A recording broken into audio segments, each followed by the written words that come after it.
kalau sekolah air hujan ya Bu, kok tidak air laut atau air apa itu Bu? Jadi begini, air hujan itu melimpah sekali kita ya. Kita sebetulnya miris sekali kenapa sih setiap tahun yang terjadi sama gitu.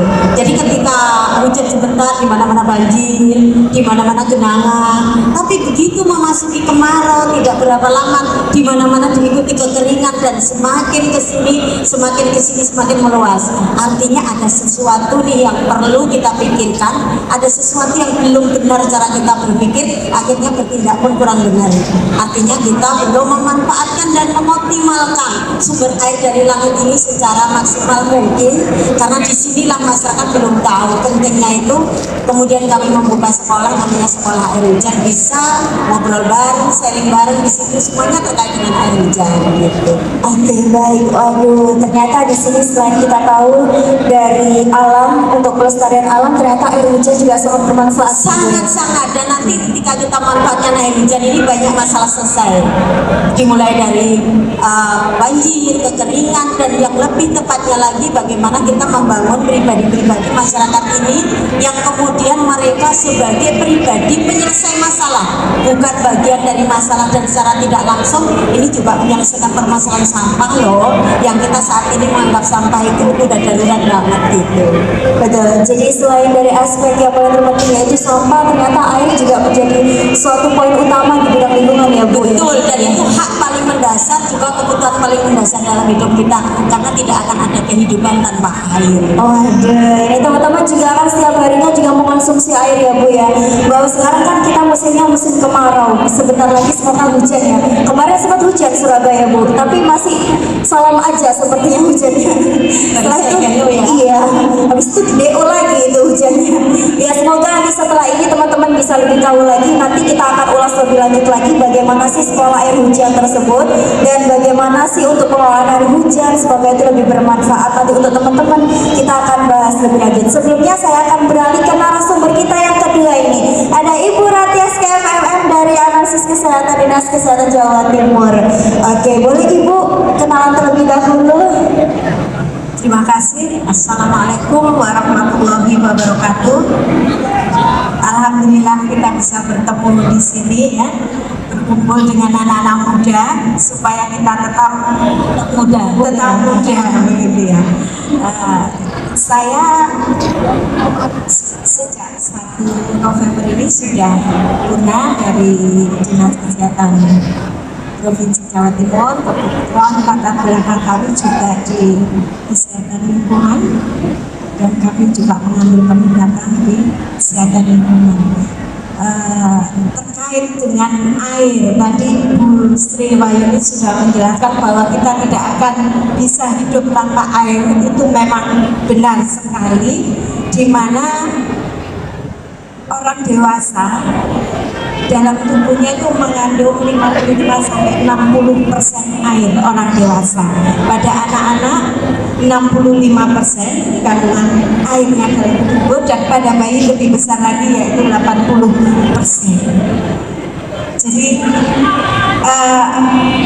air itu kalau di lingkungan tadi sudah dijelaskan oleh Bu Sri Wahyuni betapa pentingnya untuk menyediakan air kemudian kita minum. Yang kita minum pun berfungsi luar biasa untuk tubuh kita, meningkatkan fungsi otak. Kenapa seperti itu? Karena di dalam air itu ada kandungan kalium, yaitu untuk mengaktifkan elektrolit dalam tubuh. Jadi elektrolit dalam otak pun perlu dengan adanya kalium yang ada di dalam kandungan air. Begitu juga dengan jantung, otot jantung ya. Otot jantung juga perlu kalium. Kemudian untuk sendi-sendi, olahragawan, aktivitas, anak muda banyak sekali aktivitasnya ya. Dengan mengkonsumsi air yang cukup, berarti kalium itu juga lebih banyak, lebih sesuai untuk mengatur elektrolit dalam tubuh. Kemudian untuk pencernaan, tubuh kita akan melakukan metabolisme, ini memerlukan sekali air untuk menyerap makanan. Jadi tidak mungkin, kenapa buah diserbukkan, diambil airnya untuk memudahkan penyerapan. Kemudian untuk membuang racunnya yang tidak berguna dalam tubuh pun memerlukan air. Betul ya Mas Agus? Mengeluarkan racun dalam tubuh, detoksifikasi itu juga memerlukan air. Jadi kalau kita kurang minum air, ampas yang keluar juga sulit, akhirnya apa? Ada konstipasi, yaitu sembelit. Itu ya.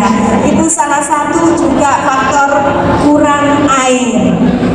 Ini banyak generasi muda sekarang banyak penyakit PTM, penyakit tidak menular, ya. Penyakit tidak menular pada remaja sekarang sudah luar biasa, ya. Seperti diabetes, obesitas. Obesitas ini luar biasa, dapat mengganggu fungsi yang lainnya dalam tubuh. Contoh waktu COVID, obesitas luar biasa menjadi apa istilahnya kemarin itu, topik utama penunjang, ya, penunjang, komorbid, ya. Mereka yang obesitas membuat komorbid. Di dalam air ini bisa mencegah obesitas.